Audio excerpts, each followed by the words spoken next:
Hello, hello. Welcome, everyone. Happy Thursday. I'm so glad you're here with me tonight. Welcome. My name is Heather Flake. I'm here with Life Coach University, and I'm so happy to be here, honestly. So stoked. I'm going to go ahead and change my name really quick. For those of you that do not know, you can go to lifecoachuniversity.com. Excuse me.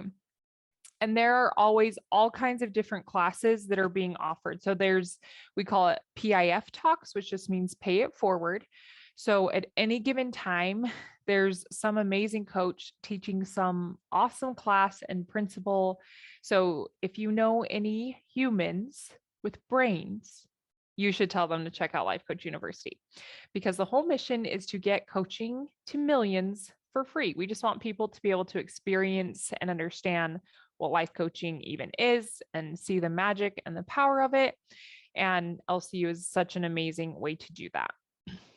We work on a pay it forward platform, which means we just ask that as you come to a class, so after coming to class tonight, we just ask you to pay it forward in whatever way that you see fit. So I'll just let you decide what that is, but just know that also on Life Coach University, you can scroll. I think it's down at the bottom. There's like testimonials. There's just cute, nice stories of people that have paid it forward in some way, and they're really fun to read. So wanted to make you aware of that.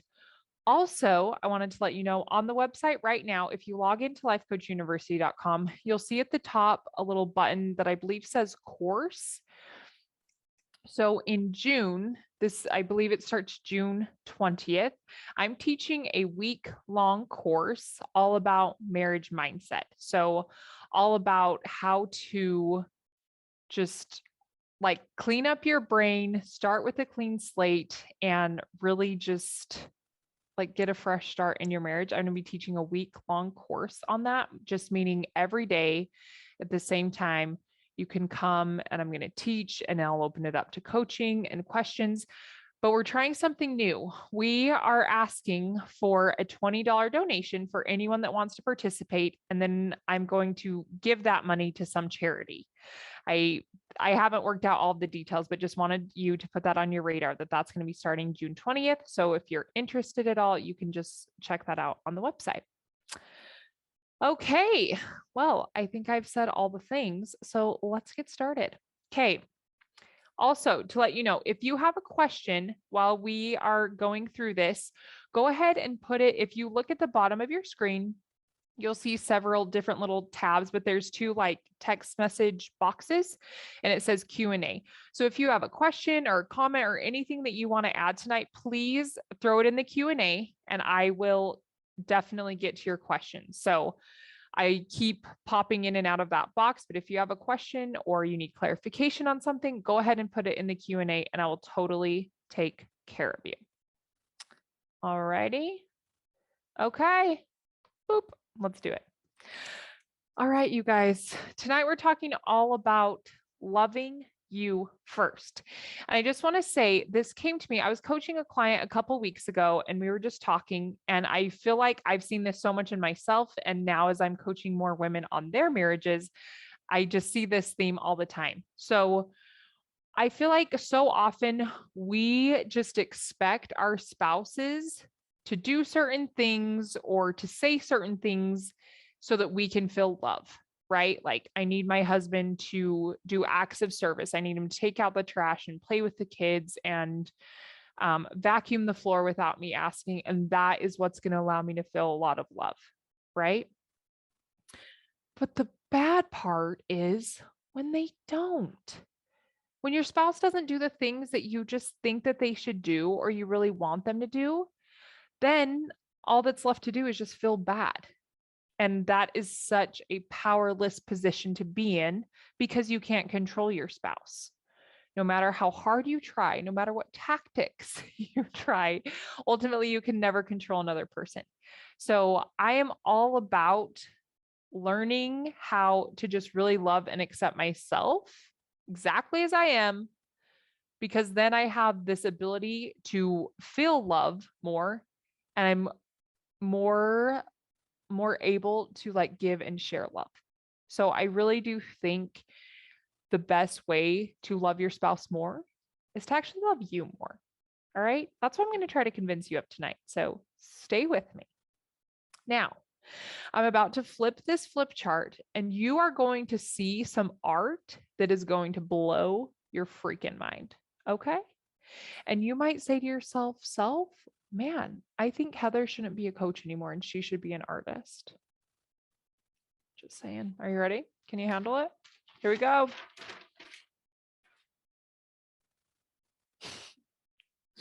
Okay, so let me explain. This, you guys, these are suitcases, luggage, right? Like this is little handle. These are the little willies. You're wheeling it around. Luggage, suitcases. Okay, so when I think about marriage, I'm just very visual and I see this visual all the time. So when I think about like marriage coming together, I see the person over here with this massive suitcase that's just like bulging at the seams because there's just so much stuff shoved in this suitcase. And then the other spouse is on this side with the exact same thing going on. Massive suitcase bursting at the seams with all kinds of stuff. Now, I've just written like maybe some examples of what is on here. It's not important for you to be able to read this, but for example, you're going to have culture and religion and family and past relationships and experiences and personality and expectations and passions, dreams, inhibitions, failures, right? Like all of those things are in your suitcase.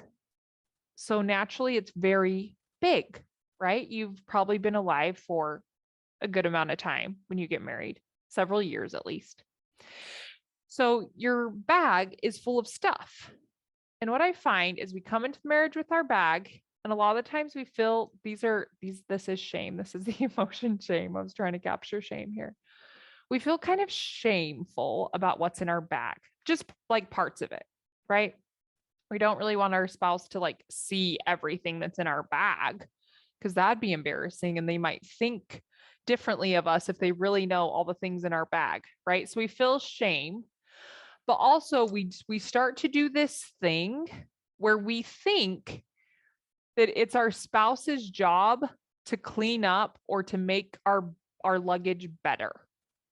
For example, I come into the marriage and I just have all these expectations, right? Like I've seen lots of things. I saw my parents' marriage. I saw my siblings' marriages or my friends or people in my church or social media or TV. Hello, like you get all of these like voices, all of these influences about how marriage is supposed to be.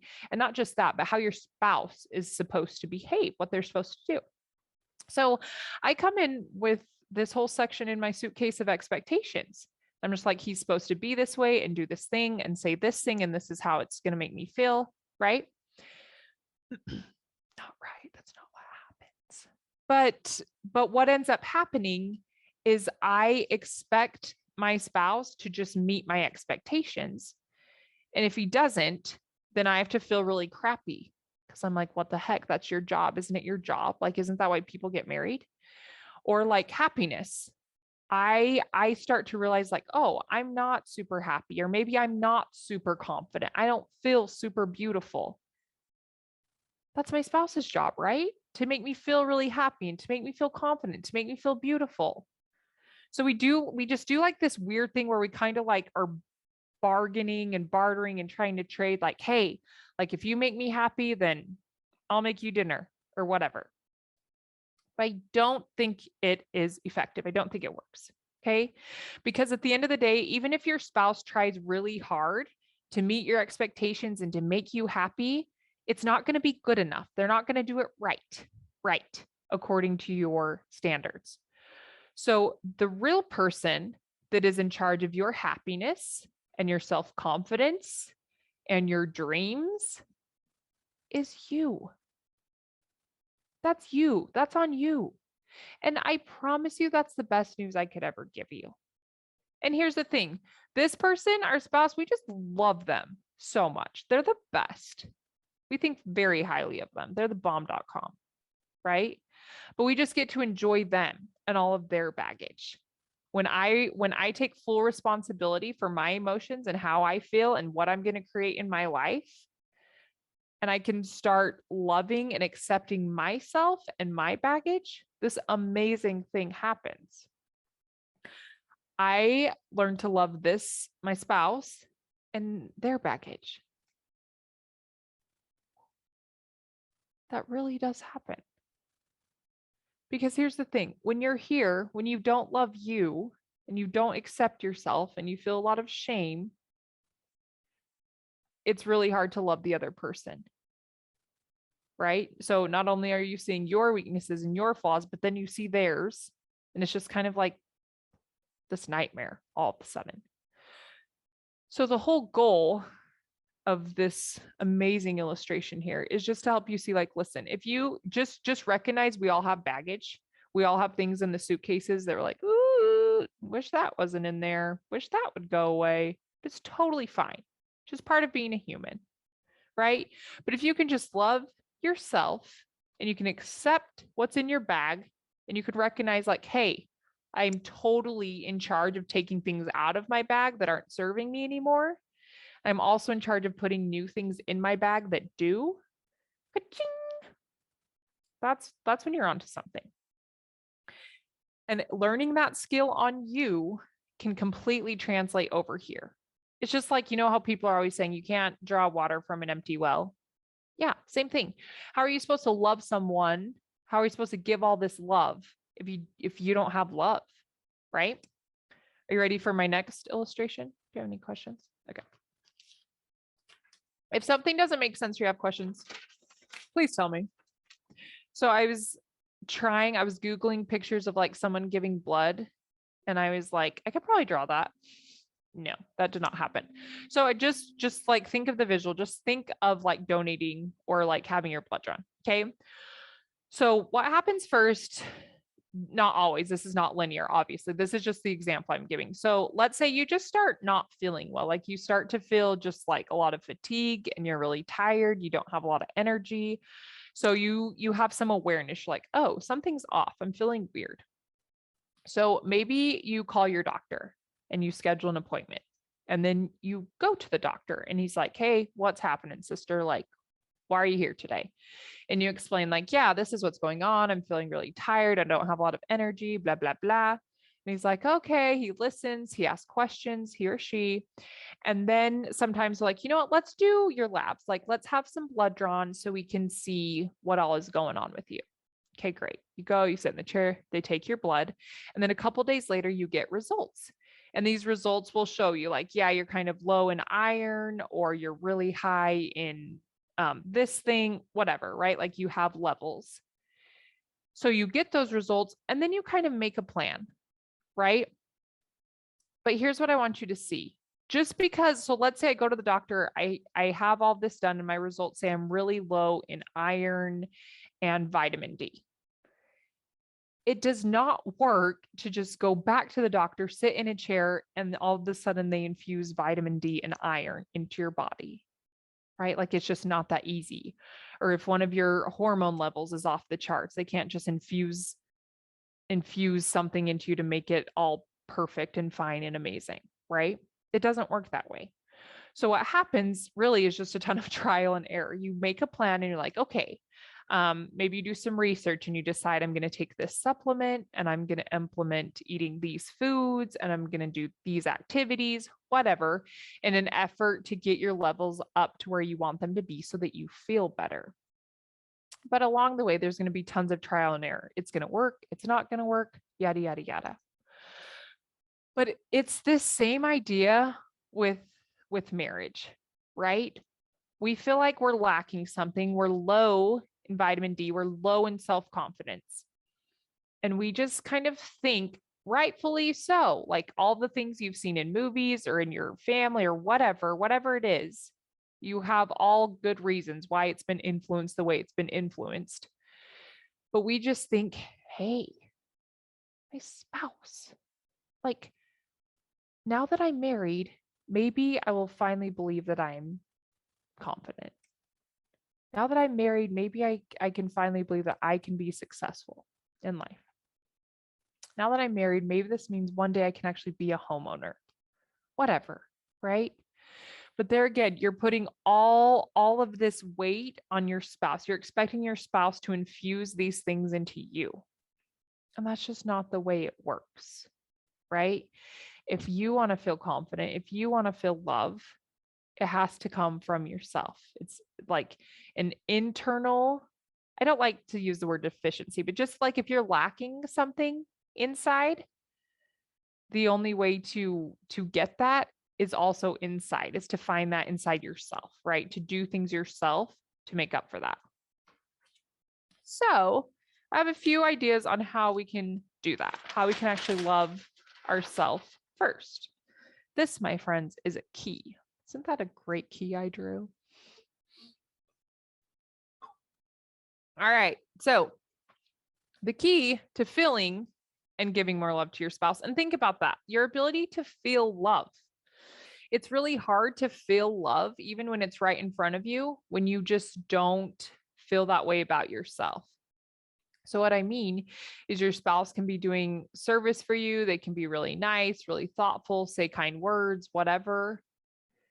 But if you just don't think you're worthy of love, or you just don't really feel a lot of love for yourself, it will always fall flat.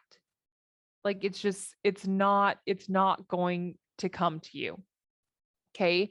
So your ability to feel that, and then also to give love to your spouse, really does start with feeling and giving more love to yourself first. Here's some ways we can do that. You ready? Does anybody have any questions or anything so far? Okay. Step one, you got to clean out your closet, sister. This is the way I like to think about it. So when I go to clean a closet, I take everything out of the closet and I pile it on the floor around me, and I go through all the things and I decide, okay, I'm keeping this, I'm throwing this out, keeping this, throwing this out, right? But I force myself to open up the closet, turn on the light, and take all the things out. It is much easier to never turn the light on and to never open the door to the closet, except for to throw more crap into the closet, right? It's scary to clean that closet. It's going to take time. It's going to be kind of painful. We're going to feel negative emotion. But if you don't clean the closet, like if you just keep the door shut and you don't turn the light on, it just stays right there. And it just kind of eats at you, right? But if you open the door and you turn on the light and you take all the things out and you just pay attention to the closet, you're like, hey, you start to see what kind of closet you really are capable of having, right? Okay. So your closet in this metaphor is your brain. Okay. So your brain has all of these thoughts. It has all of these thoughts about you as a person. And those thoughts create feelings. You have all kinds of feelings about who you are as a person as well. So when you go out to clean your brain, what you want to do is just like get those thoughts out. You got to take your thoughts outside of your brain. When you keep your thoughts inside, they just seem so real and so powerful. But once you get them out, it's like you can actually see what's going on. You have more clarity. You can be like, oh yeah, I don't want this stuff. I'm going to throw it away. Oh, this is gold. I'm going to keep it. So you can do what we call a thought download. So some ways you could actually spark this, like you might be thinking, okay, well, how do I get these thoughts out? Like, how do I know what I actually think about myself? You just answer that question. How do I think about myself? What do I think about me? Another amazing way to find these thoughts is to go to a time when you were embarrassed of something you did, or you feel like you made it the wrong choice, or someone said something to you, or you received some criticism or feedback. Like just go to a time like that, something that you can remember, right? That's like recent and still affects you, in order to determine how you think about you. Maybe, I'm just trying to give you some ideas of how you can start to get these thoughts out, but you just get a pen and a paper. You can do it on Google Drive or whatever. Just at the top, you just write, what do I think about me? Or you can just put your name. I kind of like doing that. I just like write my name, Heather Flake, Heather Flake. Then I go. Your brain will offer you all kinds of things. I promise you. Try it out. Now, you might be not liking the things that come up. The things that come up might surprise you. Maybe they don't, but just stick with it. Okay. And here's the thing, you have to be willing to be compassionate and be curious with yourself as you do this exercise. I tell my clients all the time, I'm like, listen to me.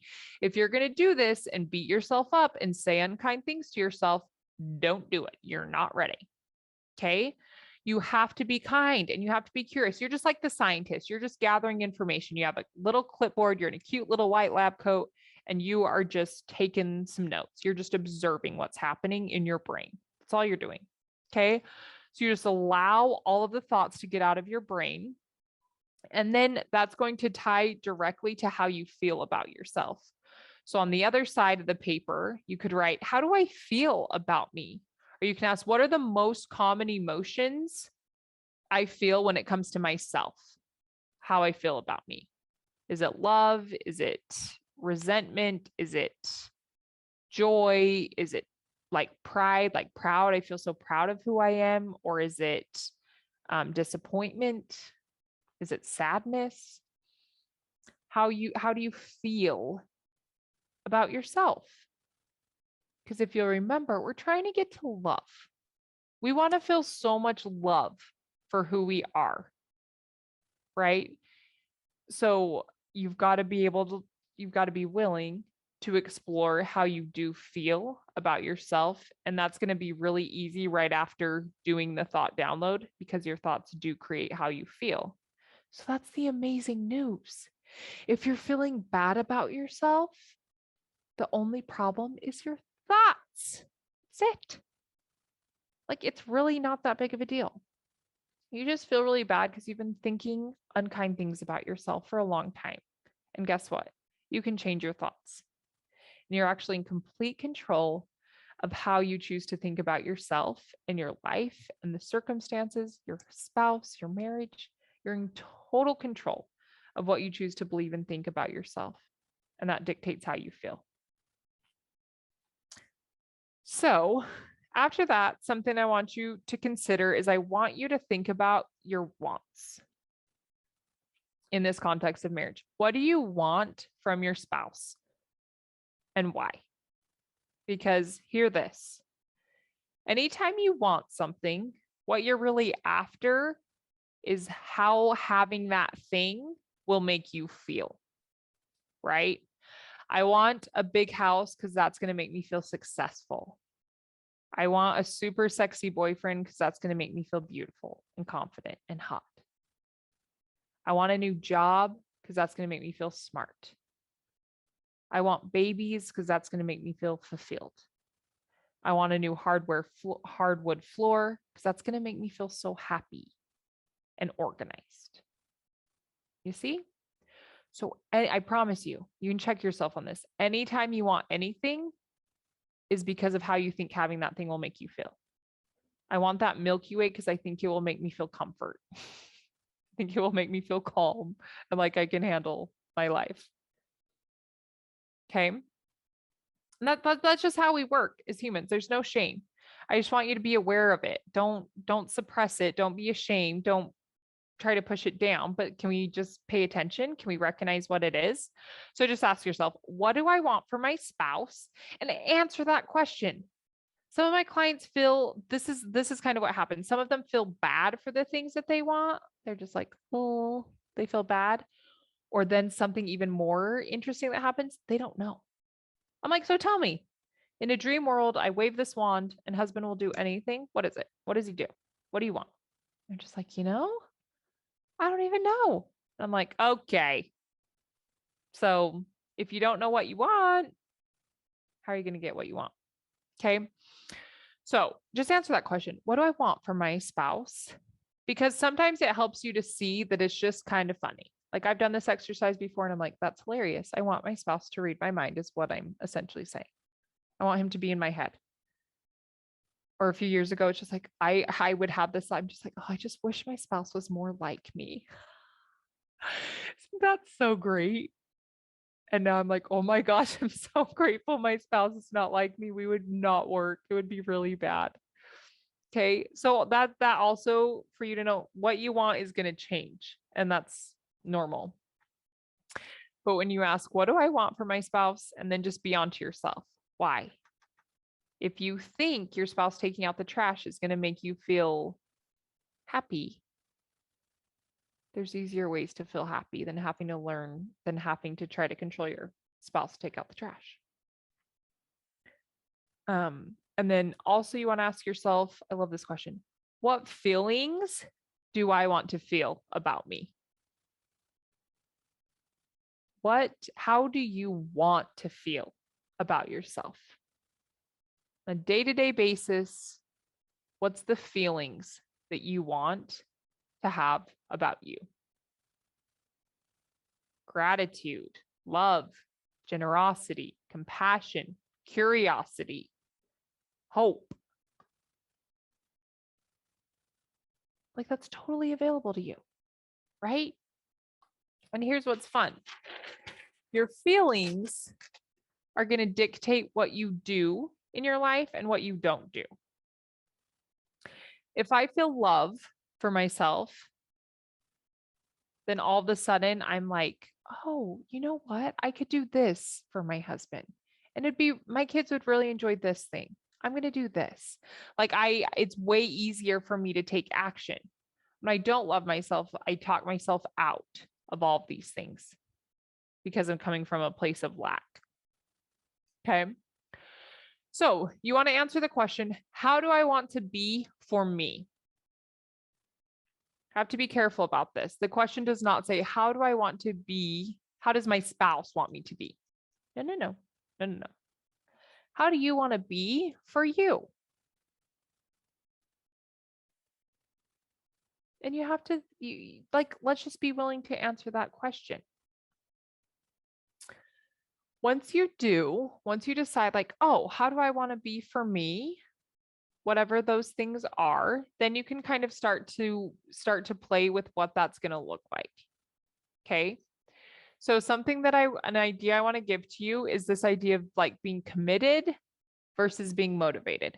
I hear this all the time. People are like, yeah, I'm just not motivated. I don't have any motivation to do that. I was talking to a friend today and she's like, I just can't get motivated to work out. I just can't do it. I'm just so not motivated. I'm like, so don't be motivated. Just be committed. Because motivation, I feel like we just sit around and we wait for it. Like if I waited for motivation to do things, I'd do nothing ever. Sometimes I feel motivated, but it's just kind of like a come and go thing, right? But if I'm committed, no matter what happens, I'm going to do the thing because I'm committed. It's like your marriage, right? You've committed to this person. You've made some promises. You're committed. So you're like, even if they're sick, even if they're grumpy, even if they're rude to me, whatever you're willing, to tolerate, obviously, you're committed. I'm going to stay in the marriage and I'm going to be who I want to be in this marriage, but I'm committed. There's going to be days when you're not motivated. Right?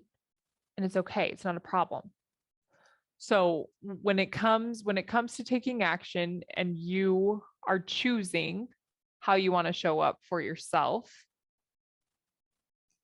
So maybe here are some examples. Maybe that does look like, I give myself a little more time in the morning to just be with me before everyone gets up. Maybe that's exercise. Maybe that's self-reflection. Maybe that's doing a thought download. Maybe that's studying your scriptures, whatever it is.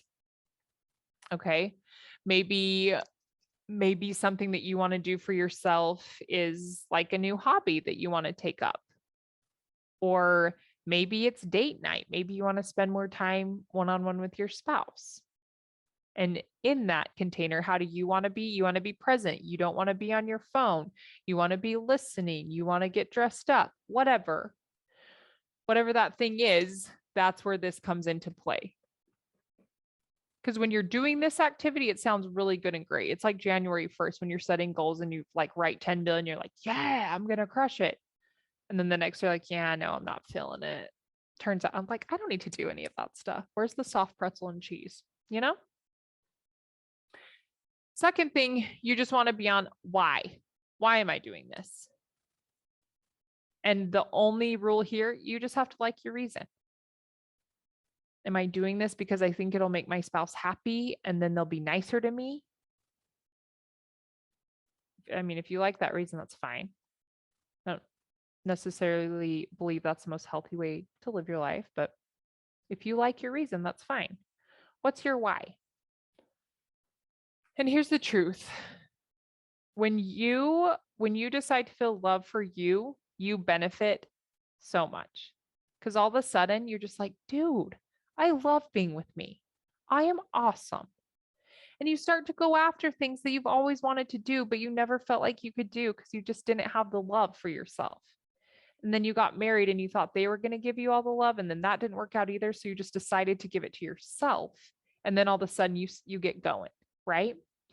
So when you benefit so much from feeling love for yourself, but then it's this amazing ripple effect. So does everyone else, obviously your spouse.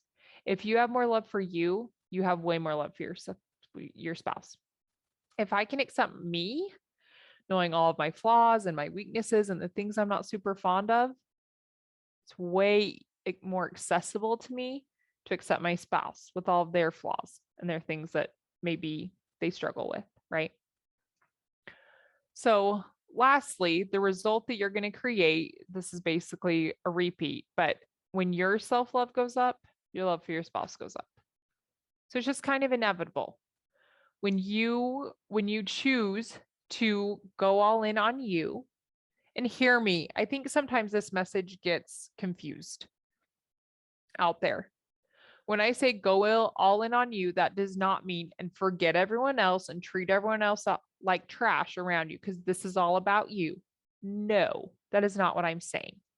I'm saying pay attention to yourself, know what you need, like be willing to take care of you, but like invest in loving you because you can never escape yourself. So I just think it's super worth your time and your energy to really love who you are because you're never going to get rid of you. Do that because then you have more to give. You're going to feel better. And then the people around you are just like, oh, wow, love being around her. She's amazing. This is so great. Maybe you inspire people along the way. Like you never know. But you loving yourself first creates this huge space for you to love your spouse. That's what I got. All right. Tell me your questions. What are you thinking? Is this clear? Tell me where this might feel hard for you, because I think sometimes too we hear this and we're like, yeah, but let me tell you about this little thing. So tell me all the things. Is this feeling like accessible to you to implement? Is it making sense? Let's get that back. If you have any questions, throw them in here and I will take care of you. If you want to come on and get coaching around this, you can raise your hand and I can bring you on and coach you. This is for you. So just let me know.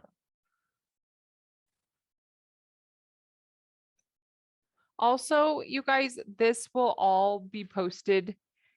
This video will be posted on YouTube, so you can always get the replay too. But just to review,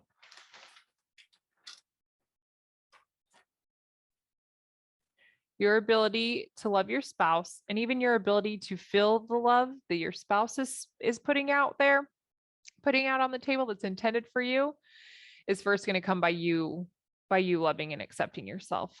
And the biggest thing that you just have to do is be willing to recognize where you are today.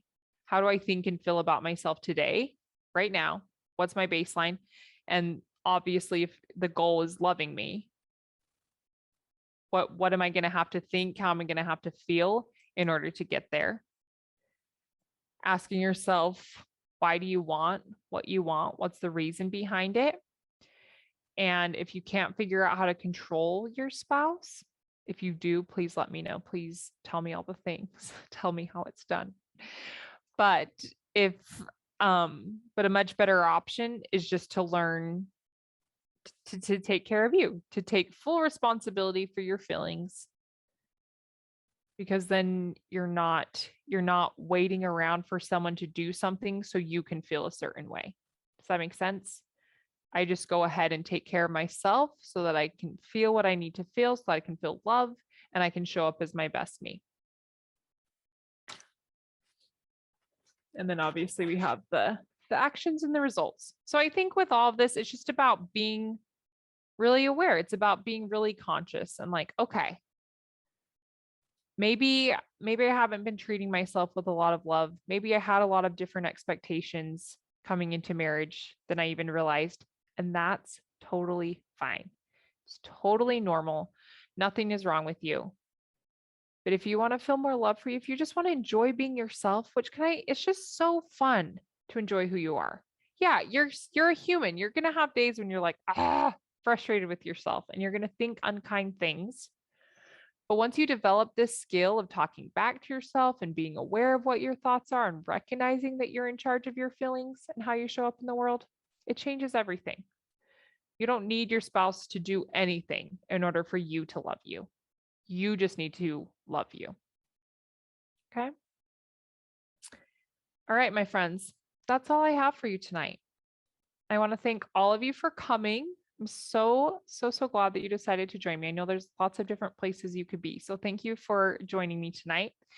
If you have any questions, or if you start to like implement this, or you're trying something out and you're feeling stuck, or you have any more questions, you can follow me on Instagram. I'm Heather Flake Coaching on Instagram. You can email me, Heather at Heather Flake Coaching.